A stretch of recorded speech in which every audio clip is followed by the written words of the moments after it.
बात करते हैं मध्य प्रदेश की। मध्य प्रदेश चूंकि अजब है, यहाँ जो होता है वो भी गजब है।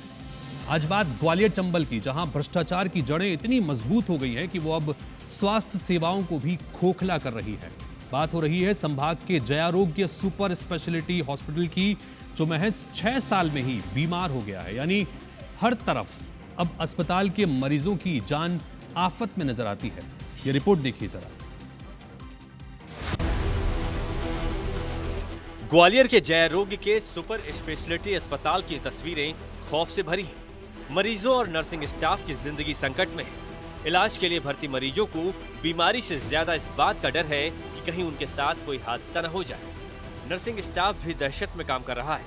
इस डर और दहशत के पीछे की क्या वजह है, तस्वीरों में देखिए।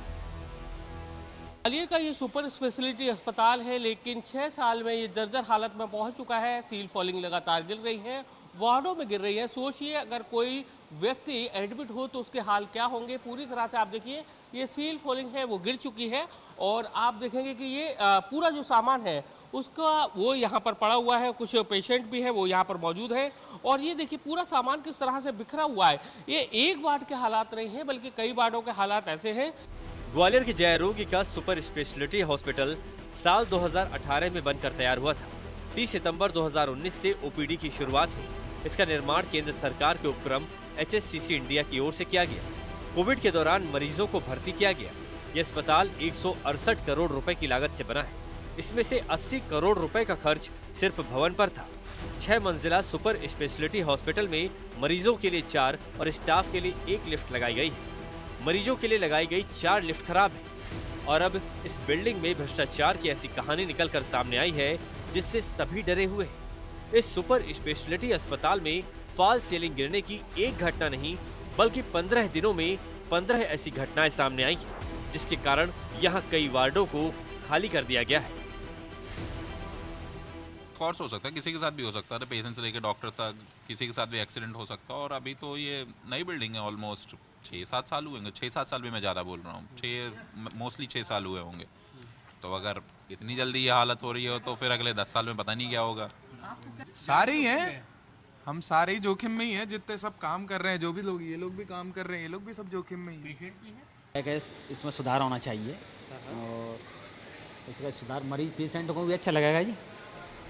इधर JRMC प्रबंधन ने सुपर स्पेशलिटी हॉस्पिटल के लिए शासन को पत्र लिखकर स्थिति से अवगत कराते हुए बजट मांगा है। JR मेडिकल कॉलेज के डीन डॉक्टर RKS धाकड़ ने सुपर स्पेशलिटी अधीक्षक डॉक्टर गिरजा शंकर गुप्ता को नए सिरे से फॉल सीलिंग का प्रस्ताव तैयार करने के निर्देश दिए हैं। ये 6 साल पहले ये भवन बन के तैयार हुआ, और अभी इस बारिश के समय में काफ़ी सारी फॉल सीलिंग उसकी गिरी है। तो इस विषय में चिट्ठी लिखी है। PIU ने हमारे जो भवन बनाए उनमें भी जो कमियां आई हैं उनको लेके भी मैंने 17-18 चिट्ठियां लिखी। PWD के अधिकारियों को बुला के इसका एक विस्तृत निरीक्षण पूरी बिल्डिंग का करवाया था, और उन्होंने पूरा इसका एस्टिमेट बना के देने को कहा है। और जहाँ जहाँ की फॉल सीलिंग गिरने की और संभावना थी, वहाँ की फॉल सीलिंग की जो प्लेट्स हैं वो निकलवा के रखती हैं। सुपर स्पेशलिटी अस्पताल में ग्राउंड फ्लोर से लेकर 6वीं मंजिल तक ऐसी कोई मंजिल नहीं और ऐसा कोई वार्ड नहीं जहां फॉल सीलिंग गिरी ना हो। OT ब्लॉक में फॉल सीलिंग गिर चुकी है। इससे पहले सर्जिकल और गैस्ट्रोएंट्रोलॉजी वार्ड में यही घटनाएं हुई। हालत इतनी खराब है कि सर्जिकल वार्ड में सिर्फ 12 बेड रह गए हैं। यूरोलॉजी विभाग में एक तरफ की फॉल सीलिंग गिर चुकी है। इन हालात में इंतजार है कि अस्पताल प्रबंधन के साथ शासन के जिम्मेदार लोग कब जागते हैं। नासिर गौरी, IBC 24, ग्वालियर।